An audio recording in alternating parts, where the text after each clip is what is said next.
Guys, have a nice day. Welcome to my YouTube channel again. For today's topic, for today's video. Actually, maglalaba ako pero mamaya na. Pinapatulog ko kasi itong anak ko. Yung kapatid niya nasa kapitbahay sa sa kapatid ng asawa ko. Kasi gumagala siya doon eh. Tapos sabi niya sa akin, doon na lang muna daw siya matutulog kasi isa lang yung anak ng kapatid ng asawa ko. Tapos gusto ng anak nila na may kasama matulog. Kaya doon pinayagan ko. First time niya matulog doon tanghali. So, for today's video mga mimas, i-continue ko yung topic ko about sa anxiety. Bakit nangyayari sa akin nun? According lang sa sa experience ko.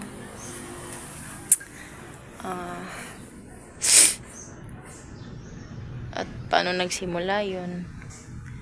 Ako kasi, yung lifestyle ko kasi is mahilig ako sa mga hindi pa nangyari sa akin yon is magtatagalog tayo kahit nahihirapan tayo para maintindihan tayo sa ating mga kababayan na hindi marunong magbisaya. Baka sakali mapunta sa inyo ang video na to.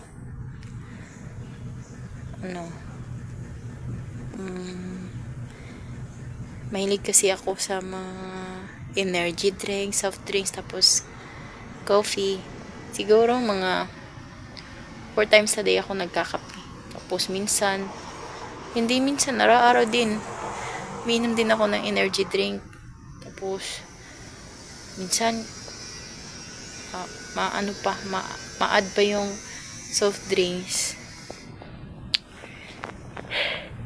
Kasi, nagbabantay ako ng tindahan.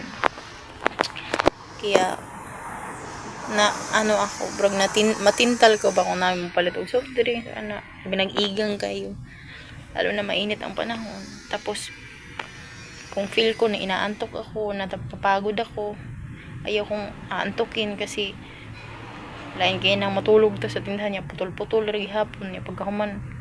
Di ko gusto makatulog kasi syempre nagbabantay ako ng mga anak ko. Baka may mangyari sa kanila habang naglalaro sila kasi maliit pa sila noon. Kaya yun.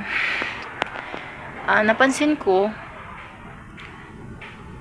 biglang may mga time nung hindi pa ako nagpa-panic attack, may nararamdaman akong kakaiba na, yung meron akong palpitation na, tapos pero hindi ako kinakabahan.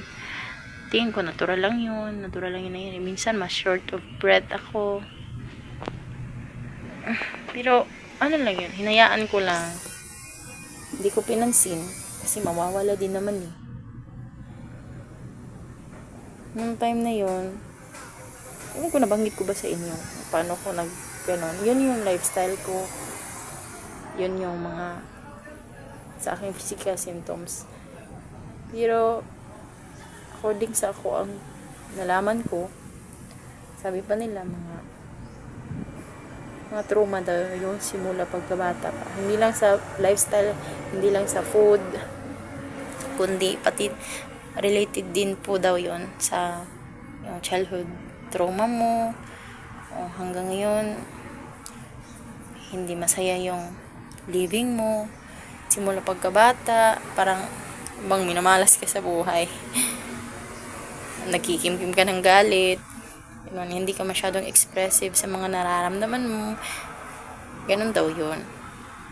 Siguro masasabi ko parang totoo naman kasi nakaka-relate ako kasi pero next time ko na yon sasabihin about sa psychological topic at emotional na topic. Yan lang muna tayo sa lifestyle ko, yung masyado akong mahilig sa mga ganon, energy drinks, soft drinks, hanggang sa dumating yung point na at saka yung stress na ko niya. Tapos nung dalaga pa lang ako, nagkaka-insomnia ako, may mga buwan may mga gabi na hindi ko nakakatulog. Hanggang magdamag, hindi talaga ako nakakatulog. Siguro yun na yung anxiety ba yun? Hindi ko alam. Basta ang gulo-gulo ng isip ko. Gusto kong matulog pero ayaw matulog kasi hindi magpapahinga yung isip ko talaga. Talagang ang dami niyang iniisip kung saan-saan naaabot. Kaya dahil doon hindi na ako makatulog. Pero binaliwala ko rin naman. Binaliwala ko lang yun. Kaya hanggang sa nung nanganak ako sa first baby ko, hindi na masyadong normal yung tulog ko. Putol-putol na, tapos nasundan sa pangalawang anak ko. Hindi pa nag 2 years old yung first baby ko. Nasundan ni Kelly. So, kumbaga yung postpartum ko, hindi pa siya natapos, pero nasundan agad. Tapos, laging umaalis yung asawa ko. Kasi may trabaho niya. Busy. Minsan mag-overtime. Ang dami niyang lakad. Tapos, bago akong panganak, minsan naiiwan ako. Wala mag-isa. Kasi, kapag first month sa baby mo, galing paglabas, kadalasan talaga, gising sa gabi, tulog sa umaga. Ito. Kaya yun, hindi ako nakatulog. Pero, i-shortcut na natin. 2020, ano na ba tayo ngayon? 2025? 2025.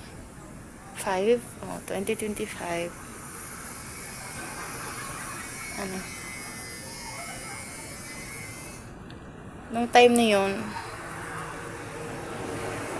kanang, yun nga, dula-dula na ako ang anak dito sa gawas, nagbantay ko sa ila, naglingkod ko sa gawas. Tapos, nakaramdam ako ng gutom. Yung sobrang gutom talaga. Pero, gagwantara na ako. Kaya, hindi na ako mabiyaan sila. Yung ginawa ko is uminom ako ng kape. Yun. Tapos, biglang umulan, pinapasok ko yung mga anak kong naglalaro. Pinapasok ko dito, sa loob.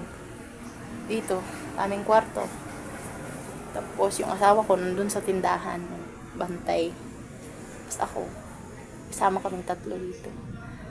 Tapos, mihiga ako kasi nag-iba yung pakiramdam ko. Parang akong luya. Wala akong lakas. Habang sila naglalaro sila. Tapos, dumating sa point nung umakyat si Kelly sa upuan. Yun, yung plastic na yan. Inawat ko or gibadlong na ko ba? Sabi ko, baka mahulog ka. Sumigaw ako. Noon, pagsigaw ko, biglang nagpapapalpitate ako, talagang bumibilis ang tibok ng puso ko. Na hanggang hindi ko na makayanan talaga. Yun, hindi ko makayanan na. Sumigaw ako hanggang hindi na ako makahinga. Para akong yung tawag ba dyan, yung nalipong. Tingin ko parang katapusan ko na talaga. Akala ko baka atake na sa puso. Yun, sumigaw ako. Ang saklap pa is hindi niya agad ako narinig. Kasi umuulan nga, malakas ang ulan. Kaya sa bawat sigaw ko, lumalala at lumalala yung nararamdaman ko. Hanggang sa umiyak na ako. Sabi ko, kaya nung narinig na niya ako, sabi, ano nangyari sa'yo? Ayan, sabi ko siya, hindi ako makahinga, tulungan mo ako. Sabi niya, i-admit ba daw? Pa-admit ba daw ako? Sabi ko, oo, i-admit, pero mga ilang minuto na lumipas, parang nagdadalawang isip ako kasi nga, kung magpa-admit ako, sino nang magbabantay kasi takot ako, baka tagal ako makalabas sa ospital, baka anong findings ko doon. Tapos yun, walang magbabantay sa kanila, paano na lang mga anak ko, late pa nila. umiyak na lang ako. Sabi ko, wag mo na lang ako i-admit, ano na lang, hilutan na lang, massage mo na lang yung ulo ko, tapos yung dito ko, kasi parang tumitigas ito, namamanhid lahat, yung mukha ko. Yun, iyak ako ng iyak, dasal ako ng dasal, na wag mo muna akong kunin Lord, kasi bata pa yung mga anak ko eh. Yun yung kinakatakutan ko. Hindi ako takot mamatay para sa sarili ko, pero takot ako kasi maliit pa yung mga anak ko eh. Ayun, iyak ako ng iyak. Tapos kumakanta ko ng worship song at humihingi ko ng tawad sa lahat ng mga nagawa ko, pagkakamali ko, dahil man sa kasalanan ko. May mga kasalanan ba akong nagawa? Kung isilutan na ba ako? Yun. Pagkatapos no, lumipas silang minuto, oras. Yun, nagpahilot ako sa isang manghilotay ba sa among silingan. Yang ko na may acid reflux ako, yun nga. Nagkaka-acid. Tapos, yun mga minas. Panic attack ko. Yun yung first panic attack ko. Hanggang sa sunod-sunod na, halos araw-araw na, naramdaman ko. Hanggang umabot ng ilang buwan, 6 months. Yun yung journey ko, araw-araw ko nagpanik hanggang sa, yun. Yun yung dahilan. Tingin ko, ang dahilan. Pero, next time sasabihin ko paano ako nakarecover.